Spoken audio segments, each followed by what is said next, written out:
अध्यात्म विज्ञान कोई धर्म या संप्रदाय नहीं है, ये स्पिरिचुअल साइंस है जो कुदरत के कानून पर आधारित है।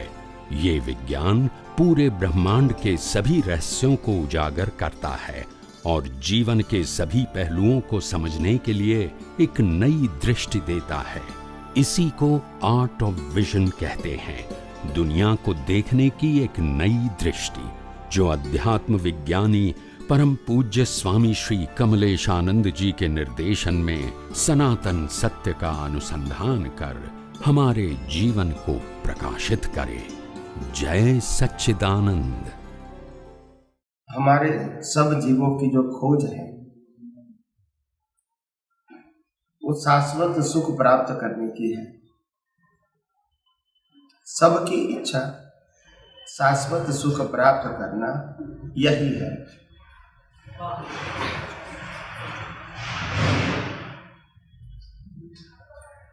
और शाश्वत सुख कभी शरीर प्राप्त नहीं कर सकता, क्योंकि शरीर खुद ही टेम्पररी है। और इसीलिए शाश्वत सुख का अनुभव शरीर को होगा, वो प्रश्न उठना ही नहीं चाहिए कि शास्त्रों का सत्य और सनातन सत्य दोनों अलग होता है। क्या बताया?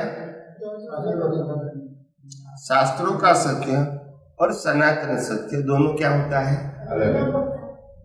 और इसीलिए जो भी लोग शास्त्र पढ़ के आगे बढ़ना चाहते हैं, उनके लिए पाप पुण्य से आगे कोई मार्ग नहीं है। हर धर्म की बात करता हूं।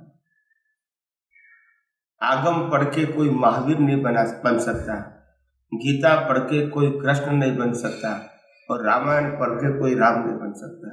ये हम सबको अनुभव है।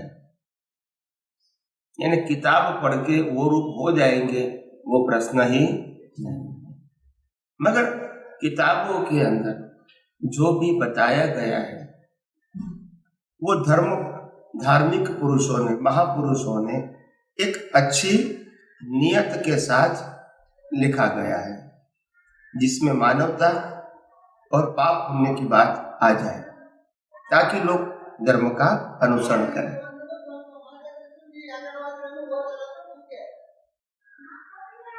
मगर हम कहीं अवतारों से आम लोग यही कहेंगे कि हमारे पास धर्मों के अलावा, धर्म गुरु के अलावा और शास्त्रों के अलावा कोई आधार नहीं। सामान्य व्यक्तियों के पास धर्मगुरु और शास्त्र वही एक आधार है जिसको हम अनुसरण करते हैं, और कोई रास्ता हमारे पास इस कलयुग के अंदर विद्यमान नहीं है। और जो अनुभवी पुरुष होते हैं, ये कलयुग में ज्यादातर अपवाद रूप से होते हैं। कैसे होते हैं? एक्सेप्शनल। वो नॉर्मल नहीं होते हैं, और वो अपवाद रूप से क्यों है? क्योंकि उनको जो अनुभव हुआ है वो ही बताएंगे। उनके लिए दुनिया के लोग क्या मानते हैं, क्या स्वीकारते हैं, क्या समझते हैं, क्या अनुसरण करते हैं, वो प्रश्न नहीं है। जिन व्यक्तियों को इस दुनिया के सनातन सत्य का अनुभव हो जाता है, इनको इन दुनिया के कोई भी व्यक्ति के सर्टिफिकेट की आवश्यकता नहीं। महावीर को केवल ज्ञान हुआ। महावीर भगवान तीर्थंकर थे, वो किसी के सर्टिफिकेट से नहीं थे। यस और नो? सर्टिफिकेट की आवश्यकता इसको होती है जो किसी के पास से पाया है। क्या बताया? किसी के तो उनको डिग्री मिलती है। कंपटीशन, आप समझे, परीक्षा कहो, कंपटीशन कहो, और उसके बाद डिग्री भी मिलती है। अनुभवी पुरुष न कॉम्पिटेंट है और न ही डिग्री है, वो स्वयं वो होते हैं। क्या होते हैं? और किसी को मानने न मानने से उसका अनुभव नहीं होता है। तुम नहीं मानो तो क्या मतलब है? अगर महावीर यहाँ विद्यमान है, कहता हूँ हमको केवल ज्ञानी में नहीं मानता हूँ, तो उनको क्या फर्क होगा? इनको फर्क क्या होगा? कुछ नहीं। और इसीलिए जो भी अनुभवी पुरुष होते हैं, शांत होते हैं, स्थिर होते हैं, और वो जो अपना प्राकृतिक रूप से लोक कल्याण का मिशन लेकर आए हैं, वो करते ही रहते हैं। दुनिया क्या कहेगी, मानेगी नहीं मानेगी, ये उनका विषय नहीं। उनका काम बताना है, मानना मनो मानना काम तो आपका है। और इसीलिए वो बताते बताते चले जाते। ये महापुरुषों की विशेषता होती है। मैं भी अपने जीवन में यही मकसद लेकर आया हूं कि इस मनुष्य भाव जो मेरे को मिला है, और मैं जो ज्ञान दर्शन लेकर आया हूं अनुभव का, लोगों को बांटता रहूं। क्या बताया? जीवन के अंत तक। कई लोग मेरे को अपने जीवन में प्रश्न करते हैं, स्वामी जी तुम अकेले हो, तुम्हारे पास न मंदिर है, न संस्था है, न शिष्य है, और न ही संपत्ति है। क्या बताया? फिर से दोहराता हूं, तुम्हारे पास न मंदिर है, न संस्था है, न शिष्य है, न संपत्ति है, फिर आप इस काम में आगे कैसे बढ़ोगे? मैं अकेला हूं, यही मेरी शक्ति है। क्या बताया? अगर मंदिर और संस्था के पीछे होता तो मैं अकेला हो ही नहीं सकता।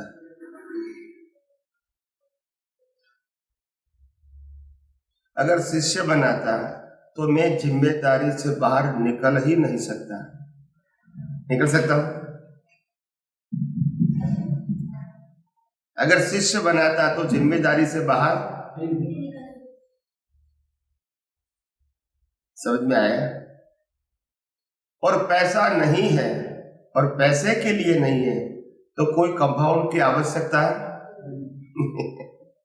तो ये कमजोरी है या ताकत है? मगर लोगों की अपनी अपनी क्या होती है? नजरिया होती है। और फिर बाद में मैंने उदाहरण दिए, राम भी अकेले थे, कृष्ण भी, महावीर भी, श्रीमद राजचंद्र भी, कुंदकुंदाचार्य भी। देखो तो अकेले होना क्या कमजोरी है? उनके पास बहुत संपत्ति थी, उनके पास बहुत संपत्ति थी, उनके पास बहुत मंदिर थे। रामकृष्ण महावीर के पास बहुत मंदिर थे, बहुत संस्थाएं थे, बहुत पैसे थे। नहीं बोलिए ना। तो शक्तिशाली होना वो ज्ञान दर्शन की बात है कि भौतिकता की बात है?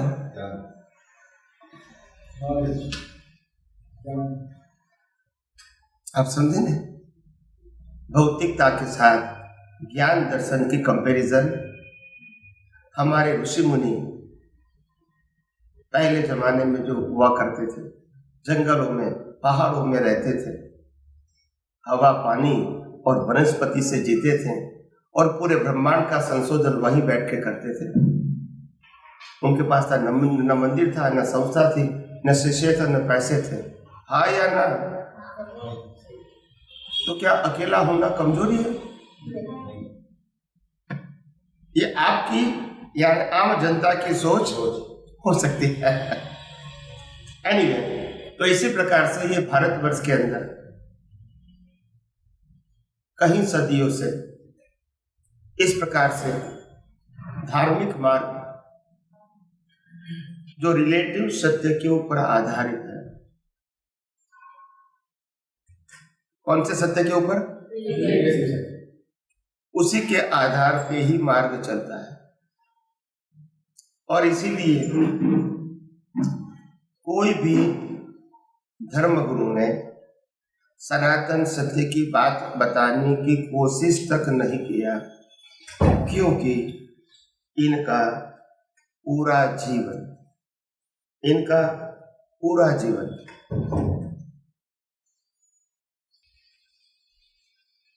तो बात यह है, आध्यात्म जीवन के अंदर हम अपने जीवन में जिस प्रकार से अपना जीवन जी रहे हैं, वो बाह्य जीवन कैसा भी क्यों न हो, इसकी हम बातें नहीं करेंगे। ज्ञान दर्शन क्या है उसकी ही बातें करेंगे, और मुक्ति के लिए सम्यक ज्ञान और सम्यक दर्शन की जरूरत है। मन वचन काया कभी भी सम्यक हो सकता नहीं है, क्योंकि मन वचन काया किसी का कुदरती कानून के आधारित है, और कुदरत इनको संयोग देता है कर्मों की भुगतान के लिए, और कर्म तभी बनेंगे अज्ञान से कर्म किया है। और इसीलिए मन वचन काया से होती हुई कोई भी क्रिया सम्यक नहीं हो सकती है, शुभ अशुभ हो सकती है।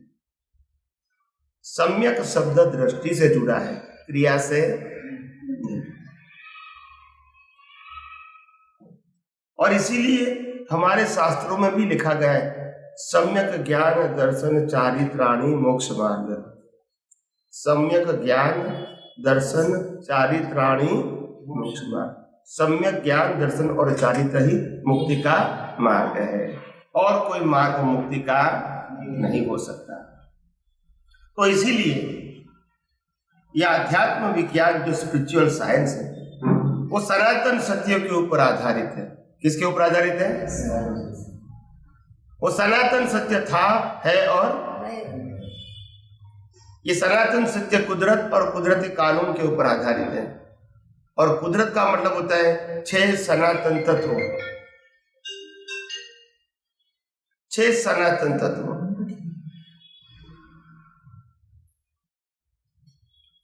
तो कुदरत का मतलब होता है 6 सनातन तत्व। इसका एक नाम है कुदरत। और 6 तत्व कौन सा है? शायद आप में से ज्यादा लोगों को मालूम होगा। चेतन यानी आत्मा, जड़, गति सहायक, स्थिति सहायक। जैन धर्म में धर्मास्तिक का है, अधर्मास्तिक है।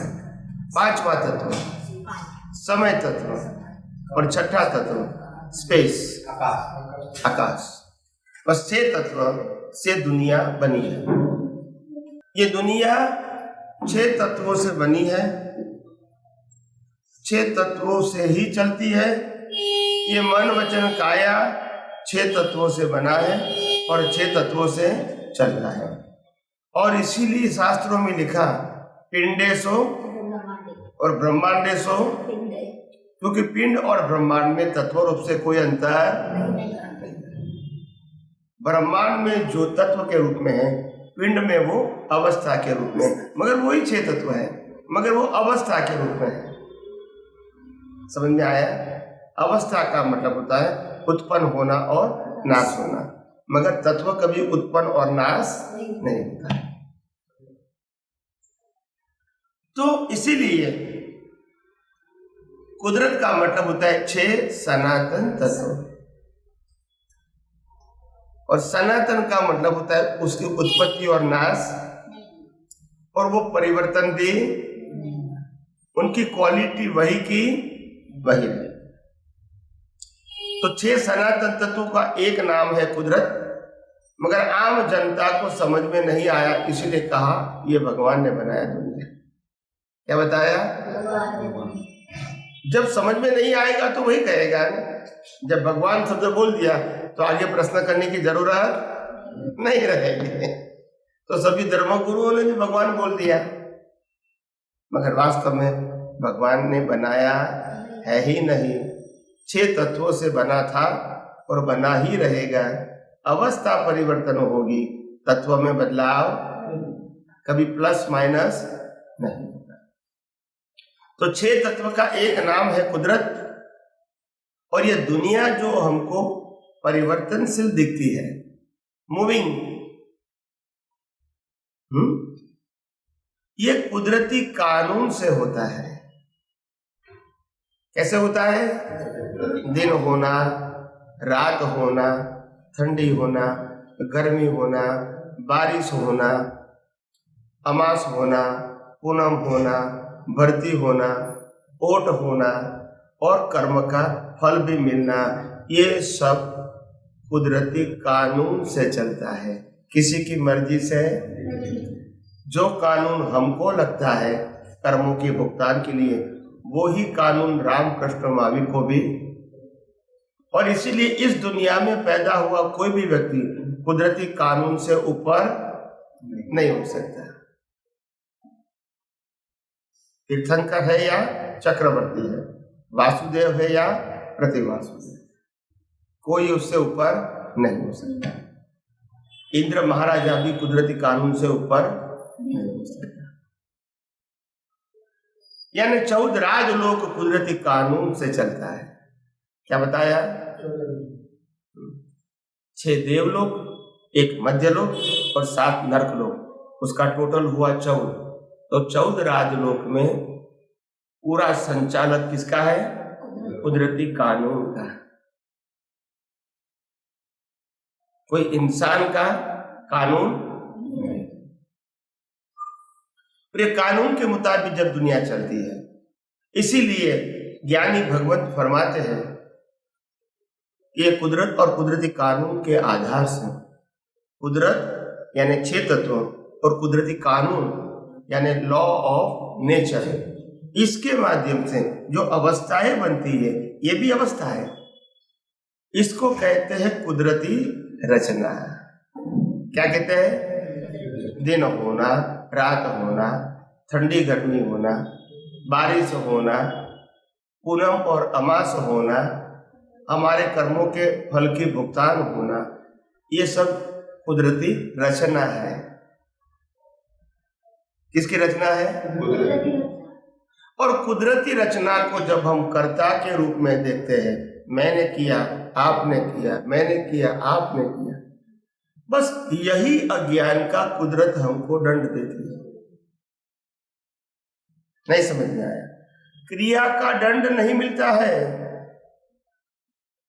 भाषा का दंड नहीं मिलता है और थॉट का दंड नहीं मिलता है, मगर थॉट, स्पीच और एक्शन के पीछे जो आपका इंटेंशन है, जो भाव है, उसका कुदरत क्या करती है? दंड देती है। जैसा भाव वैसा, जिसका भाव बिगड़ा इसका, जिसकी क्रिया बिगड़ी इसका भाव बिगड़ा। कोई शास्त्र में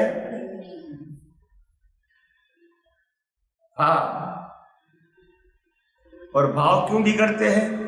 मिथ्या ज्ञान और मिथ्या दर्शन। और मिथ्या दर्शन क्या है?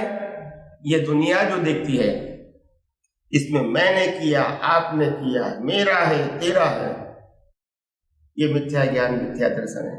ये शरीर मैं हूं, इसको चलाने वाला मैं हूं, ये जो भुगतान करता है वो भुगतान करने वाला मैं हूं, ये सब मिथ्या ज्ञान और मिथ्या दर्शन है। इसी को हमारी दृष्टि में से मिटाना है। किस में से मिटाना है? और मिटाने के लिए क्या चाहिए? सम्यक ज्ञान और सम्यक ज्ञान क्या है? मैं मन वचन काया से मुक्त, चेतन, अविनाशी और तमाम प्रकार की अनंत शक्तियों वाला हूं, ये सम्यक ज्ञान है। सम्यक दर्शन क्या है? मेरे अलावा मन वचन काया और 5 इंद्रियों से अनुभव में आती पूरी सृष्टि वो कुदरती रचना है। ये सम्यक दर्शन है। अगर मैं मन वचन काया से मुक्त, चेतन, अविनाशी ऐसा शुद्ध आत्मा हूं और दुनिया की हर अवस्था और मन वचन काया की भी हर अवस्था अगर मैं कुदरती रचना ही देखूंगा तो राजवेश होगा, कसाय होगा, कर्म बनेंगे, जन्म मरण होगा। इसमें चमत्कार की बात कहाँ है? इसमें क्रिया करना या न करना, कोई बात आई क्या आपको ये करना है या तो नहीं करना है? दोनों सब्जेक्ट हमारा, करना वो भी सब्जेक्ट नहीं है और ना करना वो भी। ये जो कुछ भी करता है वो कुदरती रचना है।